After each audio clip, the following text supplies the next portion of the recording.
Good morning. You know, our today's lesson comes out of Luke and chapter 6, verses 27 through 38. The entire lesson are the words of Jesus, spoken to him, to his disciples. And it's about our attitude one toward another. And one of the things I've come to realize is there's always a reason to dislike somebody. If you want, you can, no matter how good the person is or whatever, if you examine long enough, or if you look at them long enough or watch them do things, you can find a reason just to not like them. Go further than that, you can find a reason to dislike a whole group of people. A whole group of people. You know, you can have one person that's an Irishman talk to you bad or whatever, and you learn his accent, and that'll turn you off to all Irishmen. And say, you know what, I met one time, and they're all horrible, rude, drunkards. Or you can, race is another one. You can always look for that. And we as humans love to call for justice and payback, even if we can claim it to a whole group of people. A whole group of people. Right now, I noticed the other day, I saw where that a person was appointed to the highest council of race relations in the world.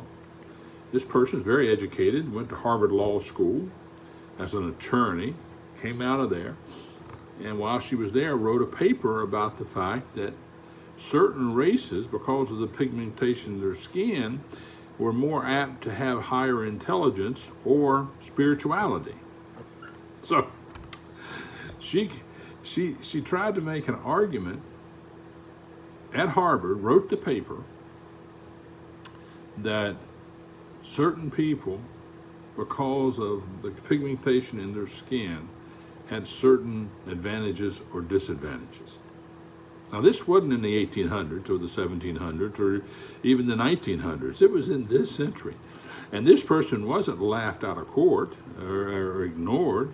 This person was placed in a cabinet position at the highest position in a government when it comes to race relations. And to have a position like that is just an excuse to hate a group of people.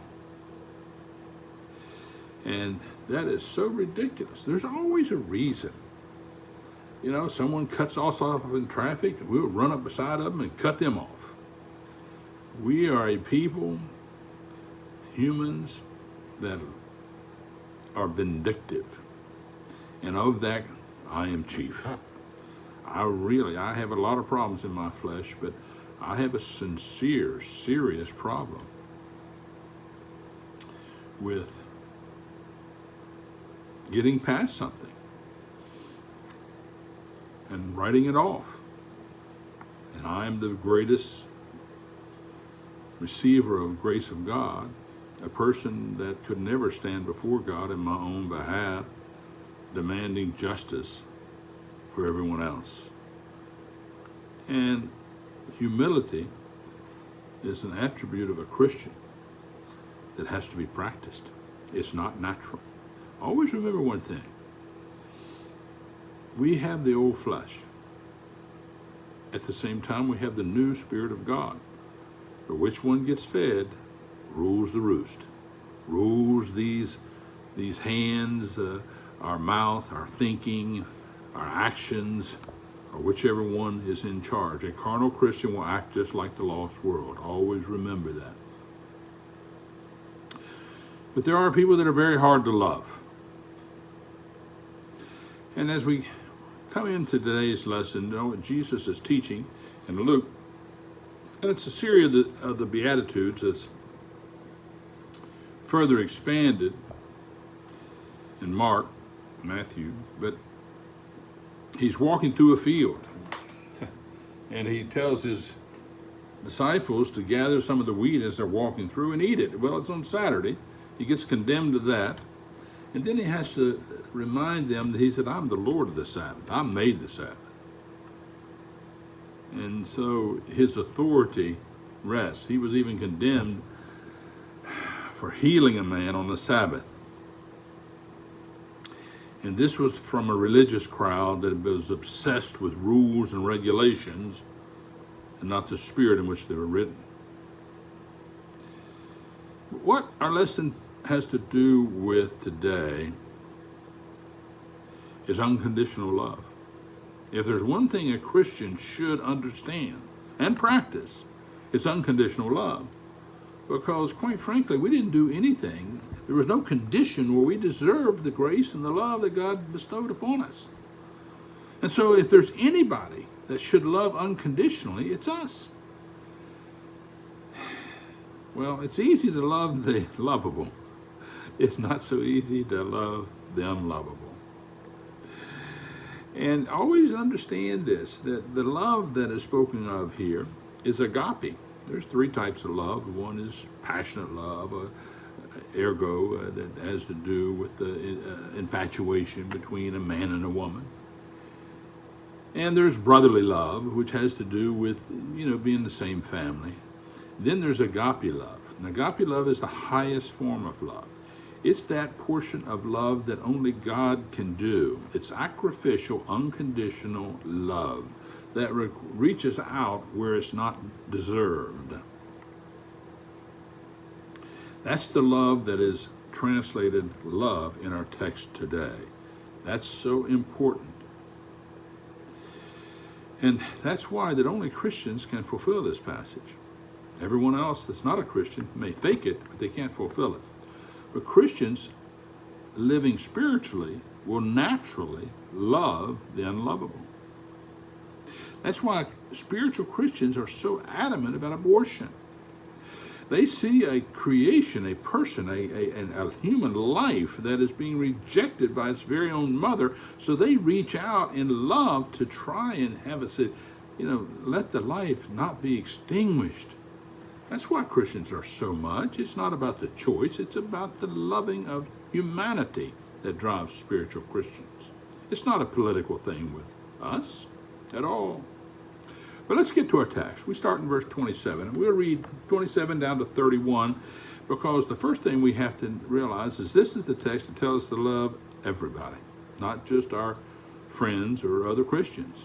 Love everybody. Let's read. But I say unto you, he points it out, that word you, circle it, who? Christians, followers, which hear, love your enemies, do good to them which hate you, bless them which curse you, and pray for them which despitefully use you. And unto him that smiteth thee on the one cheek, offer also the other, and him that taketh away thy cloak, forbid not to take away thy coat also. Give unto every man that asketh of thee, and of him that taketh away thy goods, ask him not again to get it back. And as he would men should do unto you, do also unto them likewise. You say, wow, that's a tall order. Oh, yes, indeed.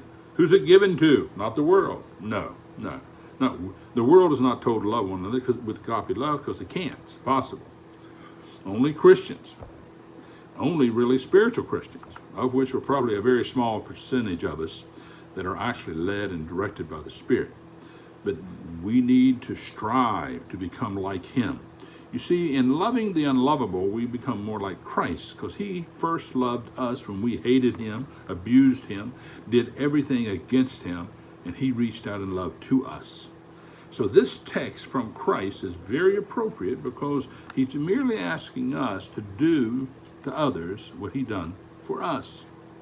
That's the key. It's impossible for a non-Christian to even do it. These are imperative verbs. What? Love, bless, do good. Those are commands. Those are imperatives. Those are not suggestions. God said, if you're going to be like me, you have to do these things. That's critical. Bless them. Who would love our enemies? Do good to them which hate you, and bless them which curse you, and pray for them which despitefully use them.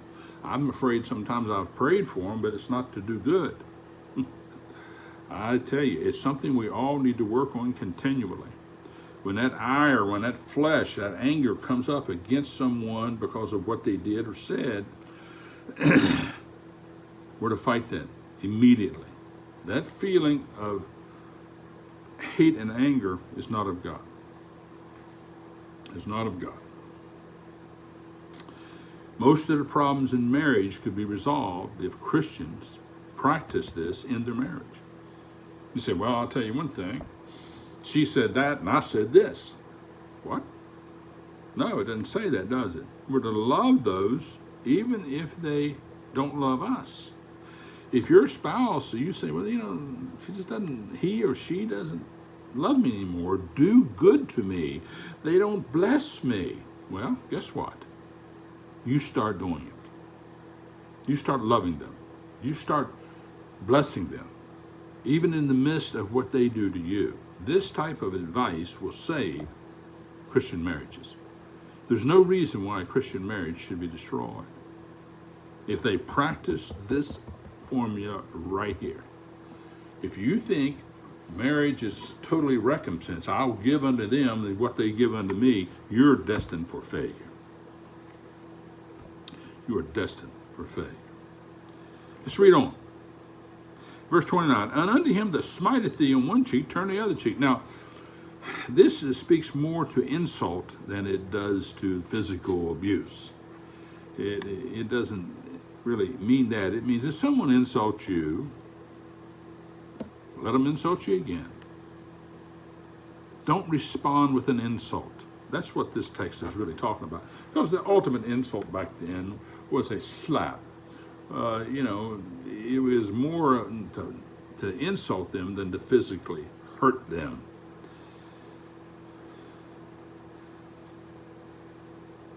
Verse 31. Give to every man that asketh of thee, and turn and take away thy goods, ask them not again. Verse 30, let me tell you something about the Christian life. Christians are marked with an attitude of exceptional generosity. As soon as a need is identified, they go. I've always told people, when a need is presented, there's usually a number will come to your head. I know Henry and I over the years have talked about this. We'll look, and we even don't have to talk about it anymore. We just seem like that God reveals the same thing. When there's a need to find, give. Give as soon as that number enters your mind. Say, I'm going to go home and pray about it. You know what that translates? I'm going to go home and figure an excuse not to give that amount of money. Let me tell you something. Where your heart is, where your possessions are, there's where your heart is. And so if your possessions are everything to you, that's where your heart's at, in the money. And so one of the signs of a spiritual Christian is tremendous generosity. Tremendous generosity. If they have it, they'll give it to you. And that's important. Verse 31. And as you would that men should do unto you, do ye also likewise unto them. It's really interesting. What is it that everyone wants done unto them? Everybody said, well, this is a golden rule, and the platinum rule is do unto others as they would have you do unto them. And, that's a thing that I've used even in sales meetings. But at the same time, this nails it. Because you know what all humanity wants? They don't want, like the old song says, I want somebody to love. No, they want somebody to love them. That's right. What the world needs now is love. Not eros, not brotherly love, but agape love. I love you because you're one of God's creatures. I love the unlovable. Love the person that abuses you. Why? Because those people have a great need. And you know what it is? It's love. And it's showing itself in anger, retribution, vile acts. It's acting out. That's why. Because I'm going to tell you, the Great War on Abortion goes further than human life or a choice. The Great War on Abortion is at this root. If a mother can turn her heart cold for her own child, then there's not much that her heart won't turn cold against. The vileness of a person that writes off their own children, there is no worse hate for that. So what we as Christians have to do is give love. Give it not only to the baby, but to the mother. To the mother. That mother that aborted is scarred deep and hard and long. Love that mother that had that abortion. Don't condemn her. Some of these people have taken this to the point of spreading hate against other people. No, we should show our love for the baby. There's where our attention should be. Love all. That's the text. Let's move on. Verses 32 through 34 tells us how to love, and that is with a pure heart. For if you love them which love you, what thank have you? In other words, loving people that love you is not a reward. That's just recompense. For sinners also love them that love those that love them. There's a key now. Love exchange is not what's being talked about here. It's talking about a Christian loving people not to get anything in return. Much like when children, I always tell people, you don't love your children so they'll love you back when you get old. No, you love your children so they'll love their children. It's that simple. It's not a recompense thing. A parent's love for their children is for their benefit, period. And you know, these parents that get old and say, my children don't come see me, they don't give me, they don't do that. There's something wrong with you. That's carnal love. You don't love your children, they love you back. You don't give them attention so you can get attention back. No, it's a one-way path, parent. Learn that, grandparent. No. That's sometimes frustrating, you know. You love that you pour your heart and soul into your children, your grandchildren. You'd like to get a little thank you note or something. No, that's not the motive. No. I've lived long enough through the grace of God to watch my children love their children. And that fills my heart. When I see my children loving their children, I just watch my oldest grandchild get married. And if God's grace is sufficient, if His will is that I live long enough to watch them have a baby, I'll watch them love their children. But and give generously. Not that you get something back. No, that's the world's type of love. They think their reward. And if you do good, then, verse 33, I'm sorry. Yeah, verse 33. If, there's a word, if, it's a choice. If you do good, that's active love. Love that doesn't do anything is worthless. It's like James said. He said, show me your works, I'll show you your faith. But don't say you're faithful and not do anything. No. Faith is an action. Love is action. I want to see you doing things with your faith, doing things with your love. If you're inactive, you don't have what you say you have. If you do good to them which do good to you, what think ye? For sinners do the same. And if you lend of them whom you hope to receive, in other words, if you give things out just hoping to give back. There's a little thing going around in churches today called the prosperity gospel. I'll give all this money and God will give back tenfold money to me. People think it's an investment like Bitcoin or something. You know, I'm going to invest in the church because God, I'll get more money back. No. That's not what this is saying at all. Directly, that's not the purpose of this. If you lend to them whom you hope to receive, what think ye? For sinners also lend to sinners and receive as much again. If you're in the lending business, or you want even the recognition, I'll give you some money, but I want your appreciation. No payback, no appreciation. Sometimes giving the money anonymously is the best way to do it. That way you ensure you don't get any payback. Because as soon as you get something back for what you give, there is no reward. You've got it. I want my reward coming from God, because he gives us a promise later on. Verse 35, but ye love ye enemies, and do good, and lend, hoping for nothing again, or in return. And your reward shall be great, and ye shall be the children of the highest. And he is a kind unto unthankful, unto the evil. For he is kind unto the unthankful, and to the evil. But ye therefore merciful to your Father is also merciful. And then he tells you how to do it in verses 37 and 38 with mercy. Judge not, and be not ye judged. Condemn not, and ye shall not be condemned. Forgive, and ye shall be forgiven. Understand this. This does not mean you don't judge actions. I mean, this would come in conflict with Corinthians. Corinthians, the sinner man there, was caught and told, and God, Paul told him, says, when you come together, judge that man, sit him outside church. Church discipline is judging actions. But if you read Corinthians, it's not out of any anger for the man, it's done out of love, because the whole purpose of church discipline is to set the man outside so that his lack of fellowship and being out in the world, taking its toll on him, will cause him to repent of his sin and come back into the fellowship of the church. All church discipline is for restoration, and it's to bring about repentance. That's what church discipline is about. And it's born out of love, not out of vindictiveness or hate for the person or even what they did. Church discipline is done out of compassion for a person who thinks they're getting away with something, continuing to sin. You always judge the action. You never judge the person as far as condemning them. Don't do that.